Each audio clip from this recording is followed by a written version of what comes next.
So chapter 3, aggregate production and productivity. So in order to make things simpler, we talked about we use models. We use models as a simple representation of reality. And one of the main ways, like we had two different types of models, mathematical models or statistical models, basically numerical models, models that deal with numbers, or graphic models. These are like nice pictures. You see that there is this like an algorithm, like some circle going to a market, something happening, all those like graphical models, which are very basic and pretty much useless.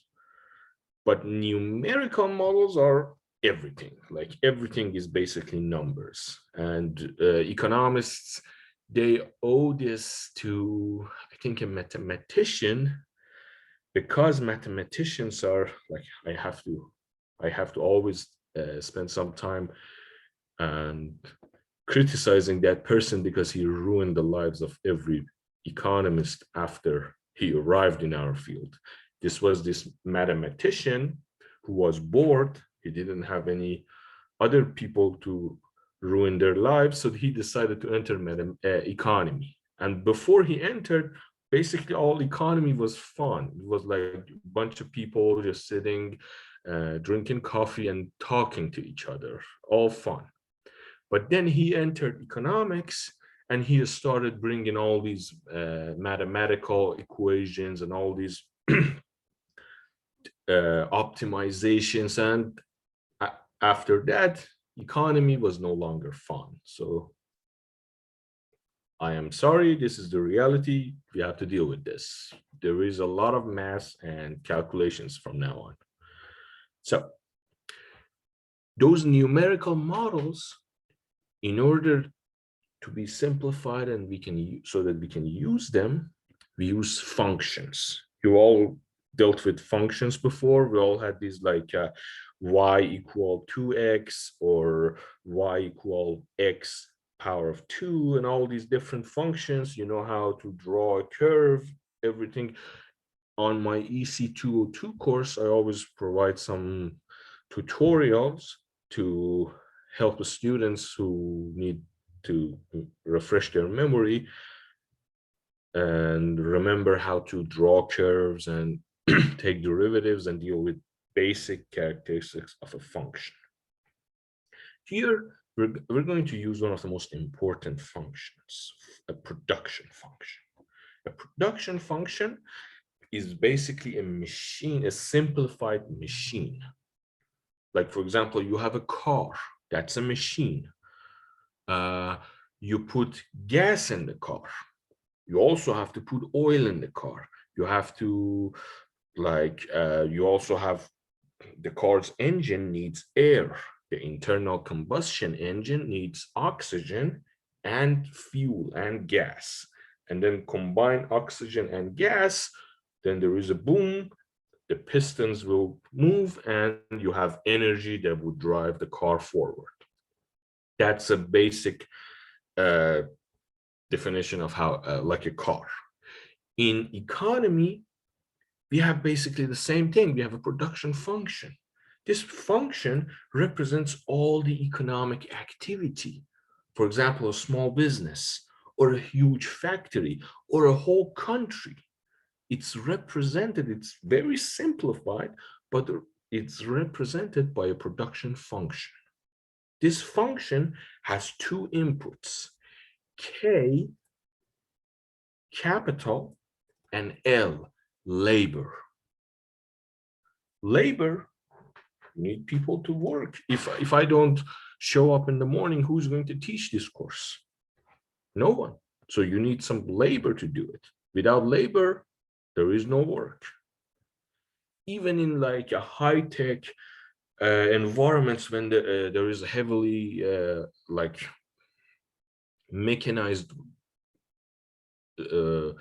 supply chain, and you have a lot of AI involved, and all those like robots and like unmanned vehicles running around, and all those things that we're slowly beginning to actually see more and more, you still need some human element to run the whole thing. You can't just replace everything with AI and artificial intelligence. Even like these modern inventories, for example, which everything is pretty much automated. Like a truck would arrive, it's automatically like some form of a forklift would arrive and pick the pallets from the truck, put them on a rail, everything is automated. But still you need someone to be on site, some labor to exist, so that that labor can make sure robots don't take over the world.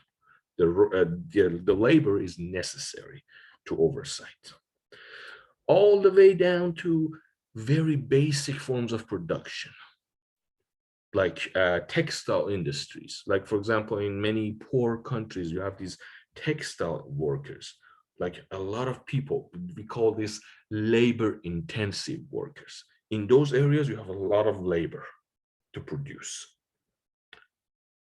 You also need capital. Capital are the tools available to the worker. I'm a worker, I'm the labor. But if I don't have a laptop, like this morning, I was actually worried because I couldn't turn on the laptop. The laptop would turn on, and before the Windows would load, it would just go bang again. And this is my work laptop, so I was almost preparing to switch to my personal laptop to be able to do the work. But then I figured that out and I fixed this. If this capital, this laptop doesn't exist, I won't be able to provide my education services to you. I won't be able to produce this service that you paid for. Therefore, no production. So capital is also necessary. This is very important, that without capital and labor together, production is impossible. You need some element of one of them. None of them can be zero. The whole theory of economics is based on working and cooperation between the two elements. Labor is supplied by households, working class, normal people like middle class, working class people like us.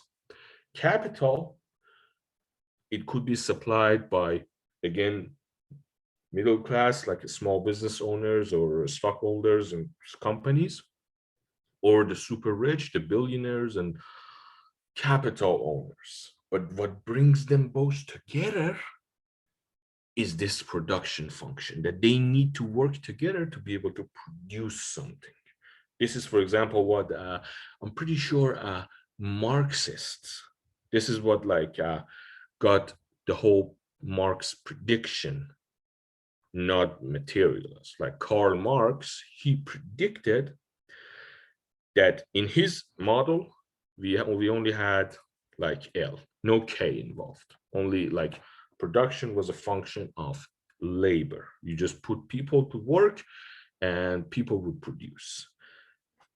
After some time, after they keep producing and producing and producing, what happens is that because they're also reproducing amongst themselves, like that's a funny way to say, we also have children and population goes up. So labor supply is constantly rising. What happens is that when supply goes up, what happens to the price when supply goes up and demand doesn't change? Can anybody make a guess? Supply goes up, demand doesn't change. Goes down. Price would go down, and price of labor is what we're getting paid as wages, is our salaries. So as labor go up and go up and up, and there are more workers and more workers and more workers, what happens is that their wages would go down and down and down. So what happens is that the rich would get richer, richer, richer, richer, and the poor would get poorer, poorer, poorer, poorer. At one point, the poor would be just, you know what, this doesn't work. We're just going to have a revolution. And they overthrow everyone and like the rich people, and then seize the means of production for themselves, and you have your Marxist revolution. That was Karl Marx's prediction. It didn't work because in the production function, you also have a K involved. As labor supply goes up, also labor demand would go up because there are more factories being built, there are more farms, land being cultivated, there is more need because there is more capital, there is more need for workers. Therefore, wages not only didn't go down, they went up. Today, it's a very complicated argument, way above my pay grade, that people are arguing whether globalization and the whole mechanization of what the workforce is bringing back Karl Marx's theory and prediction. For example, if you look at the United States in the last, I think, 30 or 50 years even, real wages, not nominal wages, real wages we talked about when you take inflation out of it, real wages are not going up. So you have this situation. Why is that? Some are saying it's because capital is being produced and it's leaving the country constantly. Capital is going to other countries. Others are saying it's because automation. Others are saying it's because the rich, those who own the capital, are rigging the system, or at least modifying the system in a way that they can benefit. And others are saying, no, this is just temporary. It will be fixed later as worker and labor force adjust themselves. They're showing us, for example, in these sectors, you have a lot of increase in wages. In other sectors, which are no longer that much needed, you don't have increase in wages. So the whole situation is fixing itself. And there's a constant argument on this. But it all comes down to this tiny production function. Now, you have two things: labor, the person who do the work, and capital, the tools that person use to produce. Without a toolbox, a mechanic cannot work. Without a, let's say, all these like tools that doctors use, they cannot examine their patients. They cannot understand the symptoms of the disease and then make a judgment and subscribe medications. So all that production needs labor and capital. Now, because we want it to be simple, I don't really want to like make this a really difficult course. Thankfully, we have this option that gives us, you know what, let's keep this simple. Let's keep things simple. Inputs are exogenous. First of all, they are not produced in the system themselves. They're just coming out from the outside. They're coming in from the outside. And they are fixed. They are not changing. This K bar and L bar, this bar means this is a fixed amount. So this labor will not change over time. And for example, you can't say if production goes down, some people would just leave this place and go somewhere else and L would go down. No, L is always the same. It's a tiny village, for example, 50 people working on 10 hectares of land, and that's it. It doesn't change. That's our assumption. To make things simple, later on, you can see that, for example, by the time you get to a PhD level course, they all change and they're all function of each other, and things will get so hard. I still have nightmares from those years. So aggregate production function, is a description of how much output Y is produced for any given amounts of factor inputs. That's the total production, your aggregate production. You put everything together, you put all the labor, all the people of the village to work in all the land, you'll have how much harvest. That's the aggregate production. So we have two observations on a production function. First, an efficient, developed economy generally produces more with the same quantity of capital and labor than an inefficient and primitive economy. Well, the word primitive is kind of outdated, primitive itself. So let's say a developed economy and an underdeveloped economy. A developed economy has this knowledge that enables them to use the same amount of everything and produce more. Let me use a very simple example. I'm a very young, inexperienced teacher. If in place of me, there was an old professor, someone who's been doing this for so long, he knows students, he knows how to, like, how different students are behaving differently, he knows how to time manage properly. He has been doing this for decades. Like, trust me, I have professors who have been teaching for like 50 years, way before I was even born. So in this situation, you ask yourself, who's going to teach and give you more knowledge in 90 minutes or 100 minutes, the allocated class time? Who's going to use this time more efficiently? The young, inexperienced teacher or the experienced and old professor?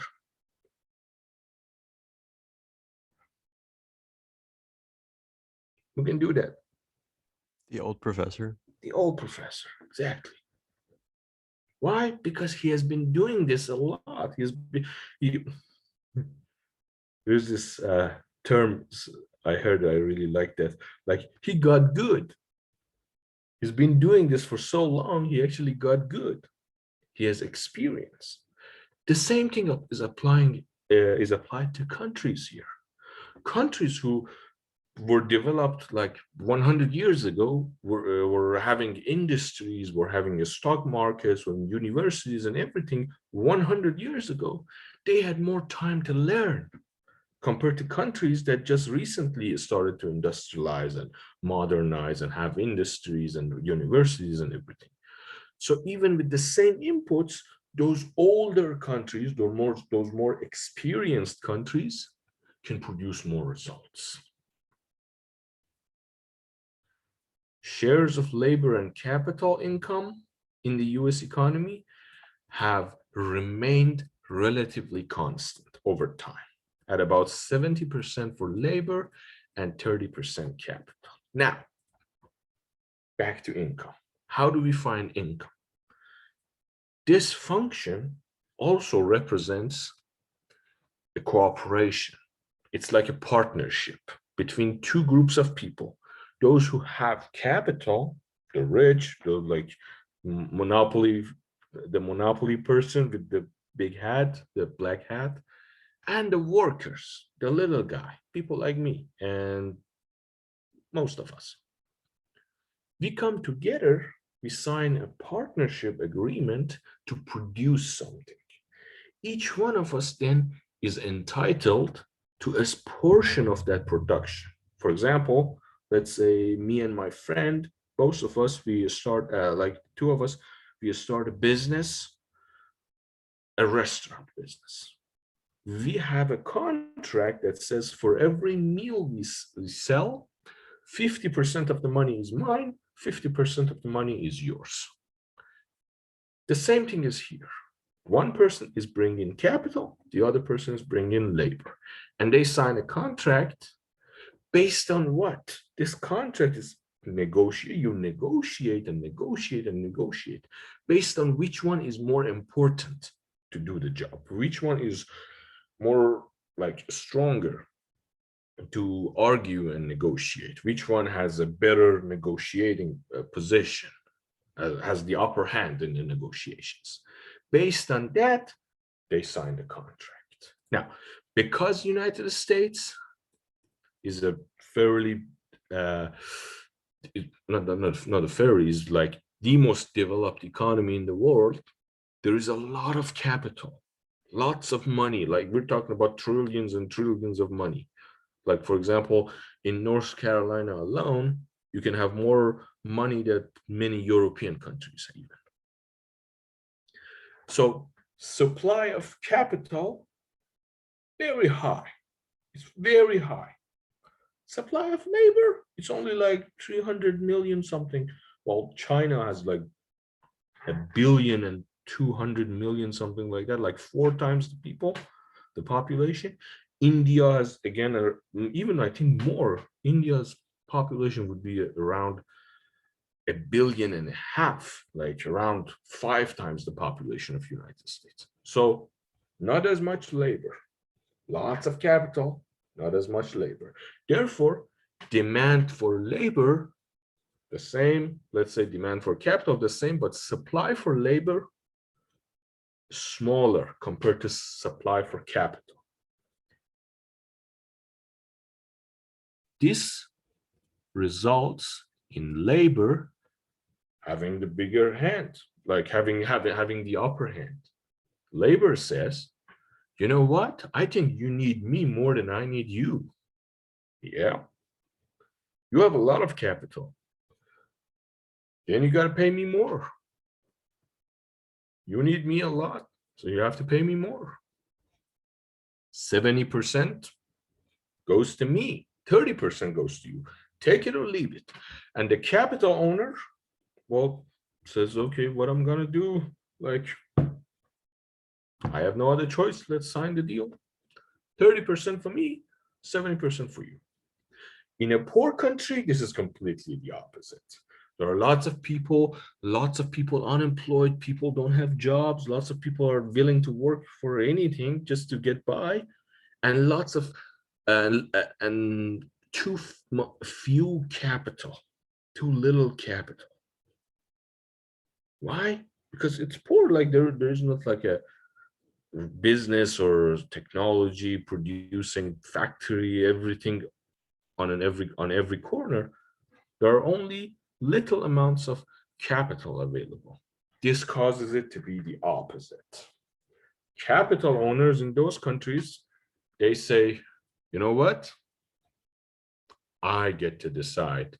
I'm going to get like 80% of the production. You get only 20%. Take it or leave it. Well, the little guy would say, okay, if I don't accept, I would starve. Okay, I would work for like $2 a day. I don't have any other choice. This is the system. And this is why, at least 10 years ago, many economists, they were saying, for example, globalization is good for labor force in poor countries and capital owners in rich countries, because globalization enables capital to move from rich countries to poor countries and balance the situation. So the workforce in the United States, for example, wouldn't have that kind of negotiating power as before, because the rich can always move somewhere else, and especially with the capital, because capital is mobile. Now we have a situation that we're start to talk about, maybe not so, because now labor is also mobile. Like people from poor countries are now fleeing en masse. Like poor countries will have a huge problem in the next 5 to 10 years. What am I going to do? There is no one here. Everyone's leaving for the rich countries to work for. So basically everything is back on the same. No one knows what happens. But this was the argument. The total production, the aggregate production, is going to be shared. Now I can go through the math And you can see that that share can actually be found very easily from the function itself. One more thing to just like, for example, how this system works to help you. Labor unions, the reason the labor unions are no longer that common in the United States is because they used to have a lot of power like 20 years ago, 10 years, even a few years ago, like, but now they're disappearing basically. Like 20 years ago, they used to have a lot of power and they were pushing for more and more, a bigger share of production. But then capital owners use the presence of these labor unions to justify moving their capital outside. Like, I can't work with these guys. They're always asking for more pay. I'm going, I'm leaving, I'm moving to another country. Bye. This is what caused the situation. So how do we find them? When we need it? Well, we need a functional form. There are many different functional forms for production function, depending on the situation, the economic theory we're talking about. But the most basic and the most reliable of them is the Cobb-Douglas form. The Cobb-Douglas form has A, capital K, and L. A is that experience, that accumulation of experience, that technology, that old professor. What makes that old professor more efficient in time management than some young kid who just started teaching? That's A, the production, the productivity factor, total factor productivity. That's important. So even if you're a rich country, let's say you have oil, lots of oil-rich countries, oil changed the game. Countries which, for example, my country, Iran, we used to have nothing. And suddenly we were like rich, like well, 40 years ago or 50 years ago, Iran was a very rich country.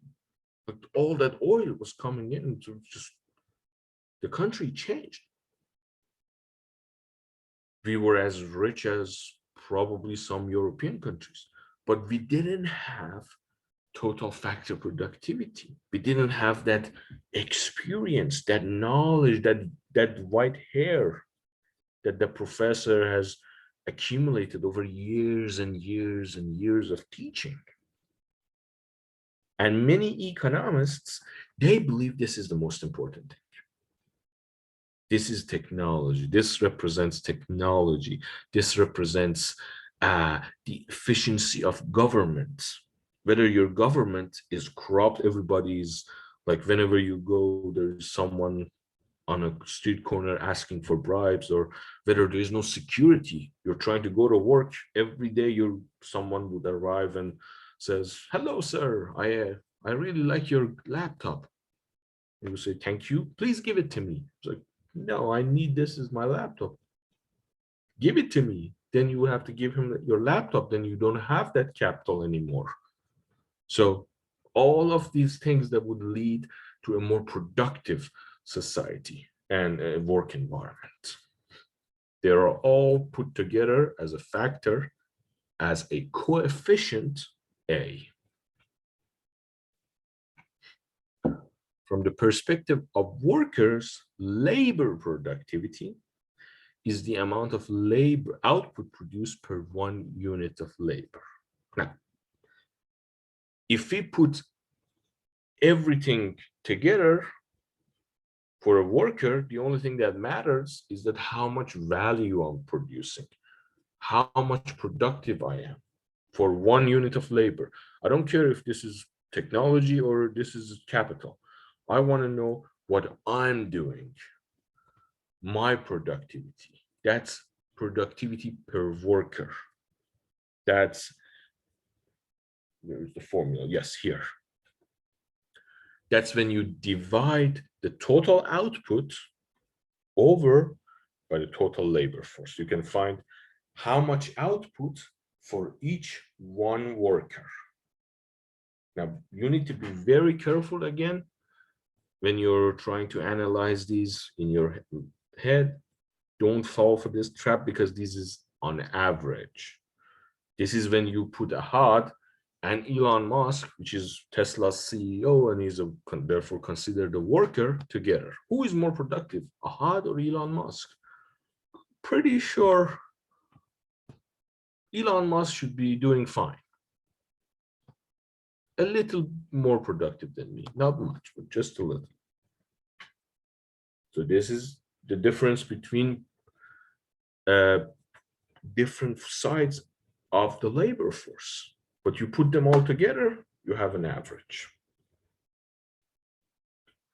which you can find here. You can see that this is very nicely done.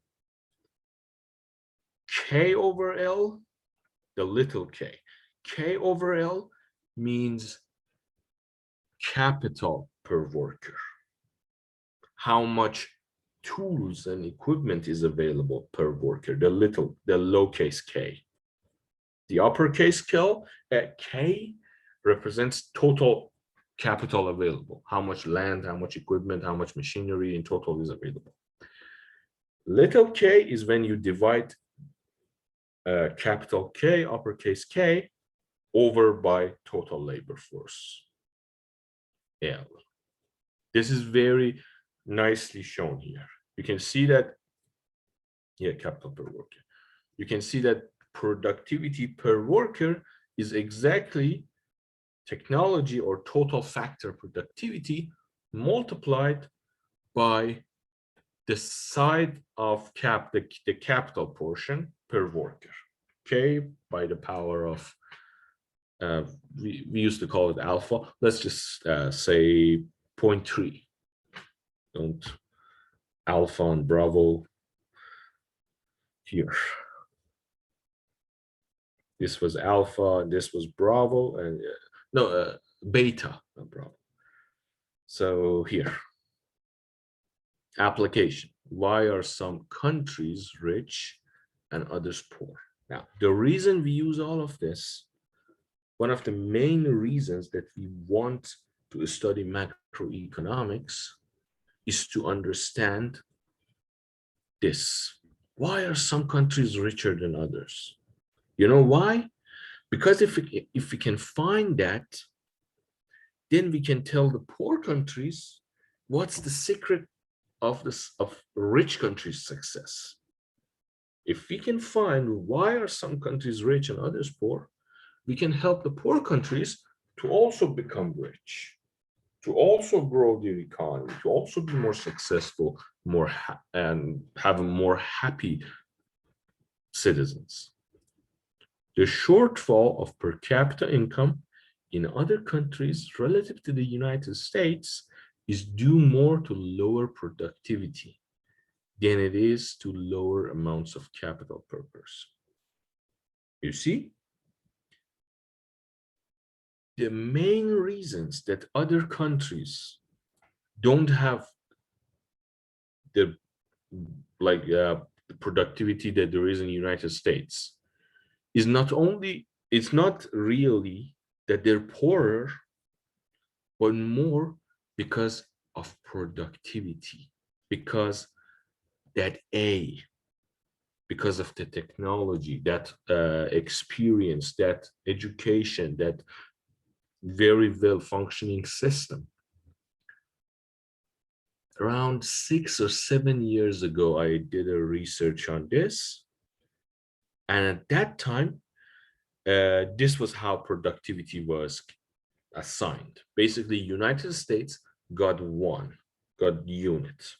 And every other country's productivity was then compared to the productivity of United States. And in that time, I think United States was 1, Germany was around 6.6. It means Germany was 60% as productive as the United States. France and Great Britain were around like 0.5, less than 5 maybe, and all other countries were way below that. So United States was the most productive country. I don't know if it's still the same. after these years, because these things change, they change really fast. The shortfall of per capita income is more due to lower productivity than it is to lower amounts of capital per person. Let's look at this. Per capita income relative to the United States or different countries. You can see the United States gets one. Oh yeah, this one here, so they changed. Yep, Germany was the second one. Used to be around 6 or 7, now it's 86. They fixed that a lot. They're now catching up.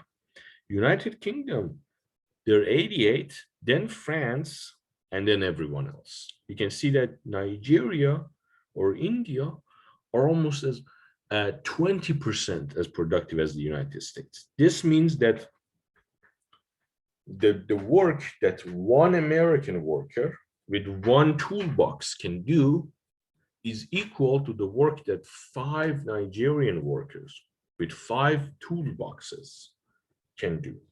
Why? Because that worker in the United States is better trained, has access to more high-tech equipment, more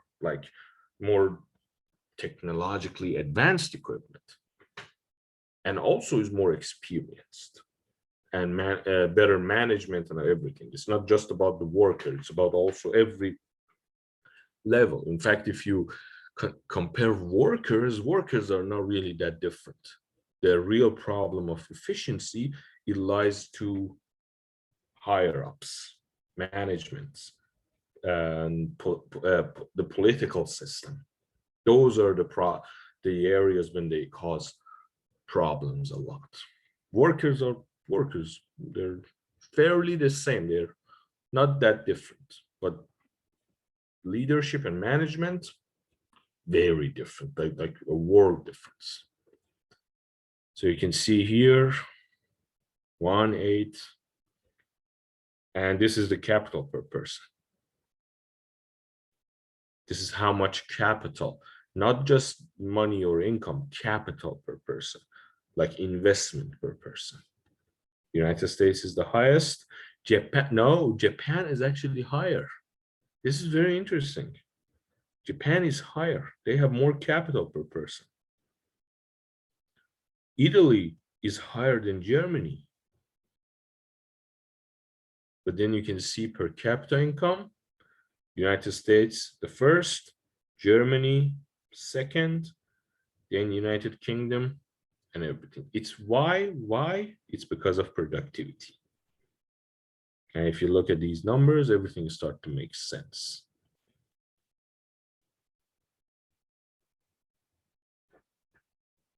Any questions?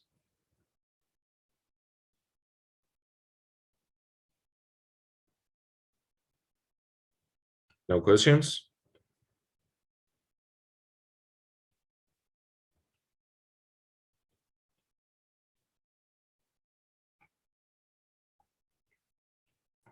Okay, then let's move on.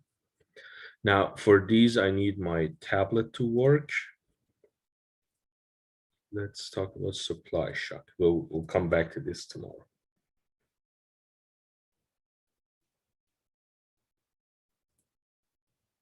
Oh, I still need my tablet here.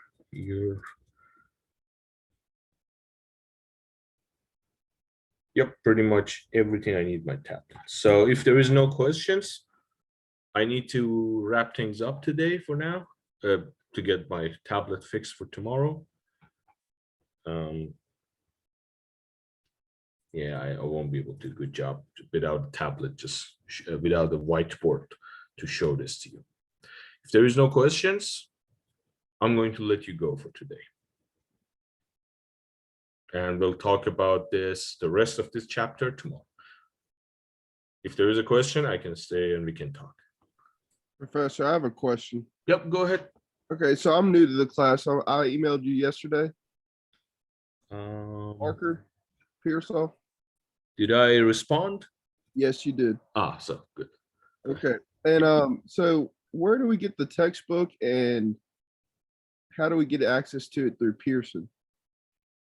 Let me, your textbook is available on the course outline. If you like open Moodle page, there's a course outline. And on the course outline, let me see. Yes, but where's the best place to purchase it at? Oh, I think I got the wrong outline of this. Ah, yeah, no, the course outline, it has like a typo, but the textbook is there. I don't know. That depends on you. I cannot recommend, but I'm pretty sure Pearson is the one that made this available. So, like, I know with Pearson, you're gonna have to have a course code, and I'm not sure if you have one of those for us or. yeah, I'm going to actually ask the students before like you do your first homework if the students are, yeah, comparison size. That's also the thing, NC State comparisons. If all the students have gotten their textbook from Pearson and have that access to Pearson, then I'll be using that system. Because the thing is, they changed kind of the situation, and now we cannot force students to buy an account access from one single provider. Like I cannot put on the course outline that you gotta go and pay these guys and get an account. But Pearson would be the best option. Right. That's for you to decide. Again, they told us you don't have the right to tell your students that. Okay, all right. Thank you. Nice to meet you too. Thank you. Yep, good to have you. Professor, Yep, go ahead. I joined like a few minutes late. I put it in the chat. I just wanted to make Oh, sure yeah, that let you got me. Yep, let me fix it. Thanks for telling me. And me either, Professor. Yeah. Who is me? Xiao, I Yeah. send the private chat. Yeah, to- yep. yeah. Didn't see it. Yeah, I'm not really good at looking at the chat when I'm thinking, because when I'm teaching, I'm also thinking about like teaching and all the theories and numbers and everything. Yeah, I So understand. if I missed your chat, first of all, don't hate me and then send me an email. So Xiao, I got you, and the second one was Jose, Jose. right? Is it Jose or Jose? Either or, Ah, it works both ways. Yeah. Excellent. no, got it. Okay. Thank you, Professor. Have a great Yeah. day. You too, thanks. I have a question about homework. Go ahead. So up to this point, we didn't have any homework. No homework. This is like the introduction. After we get serious, we start the course, then I'll let you know of the homeworks and how to access them and everything. Okay. Yep. All right, well, thank you. There's no other questions. See you tomorrow, and I'll promise I will fix my tablet so that I can have a whiteboard and I can write the stuff and calculate things much easier. One more question about the book. So I know